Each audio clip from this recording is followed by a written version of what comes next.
कटघोड़ा और शेर। एक घने जंगल में एक बहुत बड़ा शेर रहा करता था। पूरे जंगल में उसका राज था। हर कोई उसे डरा करता था। सभी जानवर उस जगह जाया भी नहीं करते थे जहाँ शेर शिकार करता था। एक दिन शिकार के दौरान शेर को एक बड़ा सा हिरन मिला। उसे खाते वक्त एक बड़ी सी हड्डी शेर के गले में जाकर फंस गई। अरे ये क्या? इतनी बड़ी हड्डी मेरे गले में फंस गई। क्या करूं? कोई है?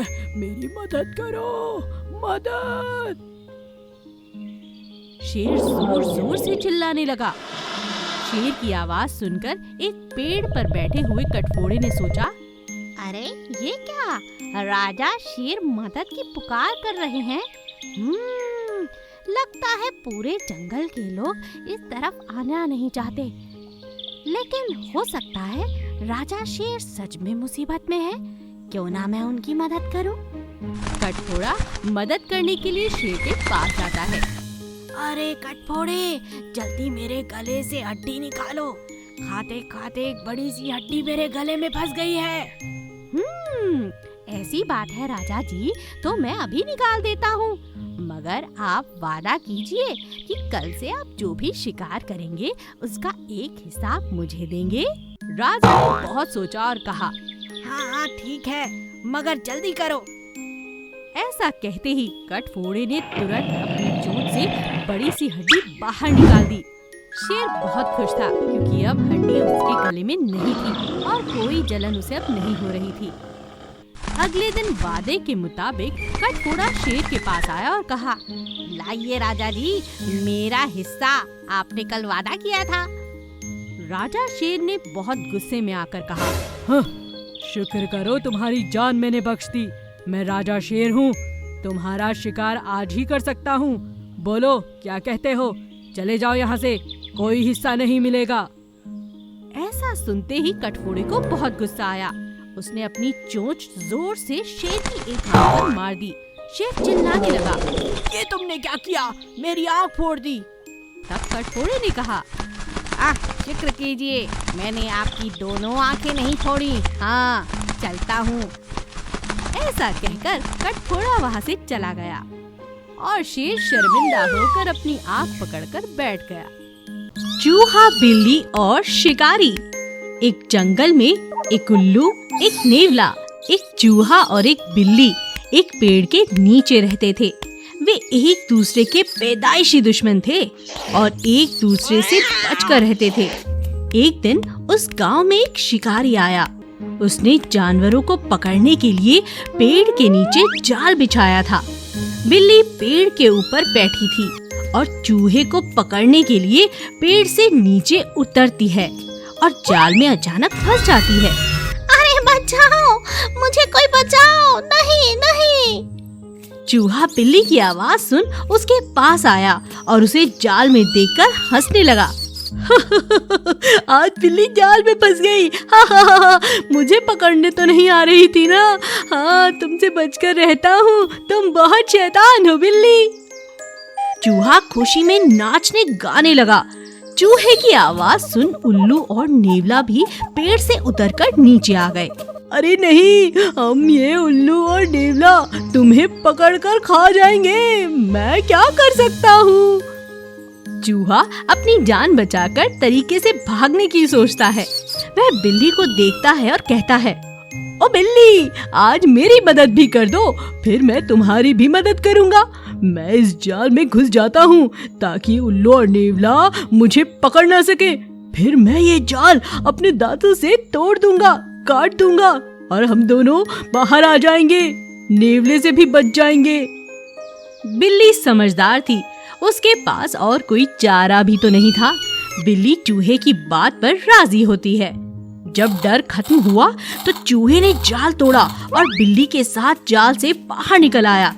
चूहा झट से अपने बिल में घुस गया।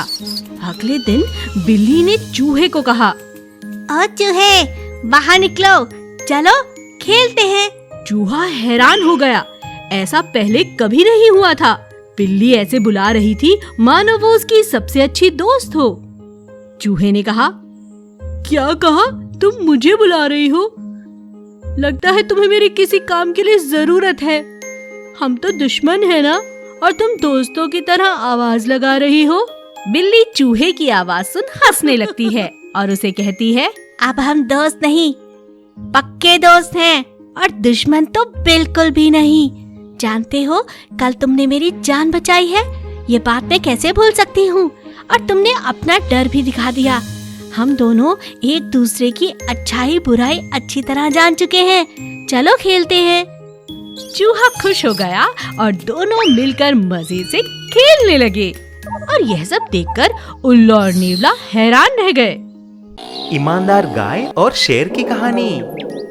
पुण्यगिरी नाम के एक गांव में राम सिंह करके एक किसान रहता था। उसके पास बहुत सारे गाय थे, लेकिन उनमें से एक गाय थी जिसका नाम सीता थी। सीता एक बहुत ही सुशील और ईमानदार गाय थी। वह दिखने में भी सोने का रंग में बहुत सुंदर थी। उसकी एक बछड़ा भी थी जो बहुत छोटी थी। एक दिन राम सिंह सारे गाय को लेकर चराने के लिए जंगल चला जाता है, लेकिन थोड़ी देर के बाद सीता झुंड से अलग हो जाती है। हे भगवान, मैं किधर पहुंच गई? अब मैं क्या करूं?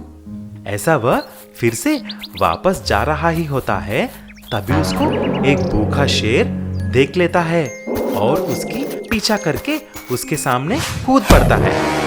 रुको, वाह वाह, कितना तंदुरुस्त गाय है तू। तुम्हें खाऊंगा तो एक हफ्ते तक मुझे कुछ खाने की जरूरत नहीं है। सीता डरते डरते शेर को देखकर वहीं खड़ी हो जाती है और कांपती रहती है। महाराज रुकिए, एक बार मेरी बात तो सुनिए, मेरी एक विनती सुनिए। मुझे पता है कि आज मैं आपके हाथों में मरने वाली हूँ, लेकिन उससे पहले मेरी एक आखिरी इच्छा सुनिए। मुझे कुछ नहीं सुनना है, मैं बहुत भूखा हूँ। आओ मेरी भूख मिटाने के लिए। हा हा हा हा हा। महाराज, मैं जरूर आपकी भूख मिटाऊंगी, लेकिन पहले मेरी बात तो सुनिए, मेरी आखिरी ख्वाहिश। उसके बाद आप जो चाहें मैं करने के लिए तैयार हूँ। ठीक है, बोलो क्या है? शेर महाराज, मेरी एक छोटा बेटा है, वह अभी नादान है। वह मेरी इंतजार कर रहा होता है। मैं एक आखिरी बार जाकर उसको पेट भरकर दूध पिलाकर, खाना खिलाकर, उसकी देखभाल किसी और गाय को सौंपकर मैं आ जाऊंगी, बस। हा हा हा हा हा। क्या तुम मुझे पागल समझ रही हो? एक बार तुम इधर से गई तो वापस क्यों आएगी? मुझे उल्लू मत बनाओ, मैं इस जंगल का राजा हूँ, बेवकूफ नहीं। अरे नहीं महाराज, मेरी बात यकीन करो। मैं वादा करती हूँ कि मैं अपने बेटे को एक आखिरी बार खाना खिलाकर आ जाऊंगी। आपको भी तो बेटे बच्चे होंगे ना, मेरी बात मान लो। ठीक है, जल्दी आना। ऐसा सीता अपने बेटे के पास जाती है। अपने माँ को देखकर बछड़ा बहुत खुश हो जाता है। जल्दी ही उसके पास जाकर दूध पीने लगता है।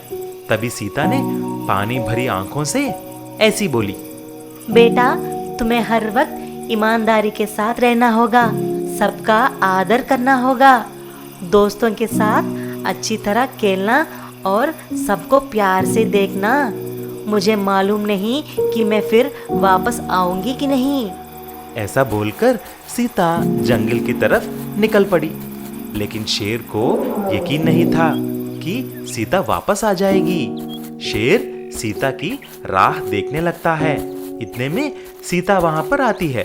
शेर सीता को देखकर चौंक जाता है। सीता की ईमानदारी को देखकर शेर ने ऐसा बोला, अरे सीता, मुझे यकीन नहीं था कि तुम वापस आओगे। तुम्हारी जान से भी ज्यादा तुम अपने वादा को निभाया है। इतना सच्चा दिल वाले को मैंने कभी नहीं देखा, इसीलिए मैं तुम्हें बख्श देता हूँ।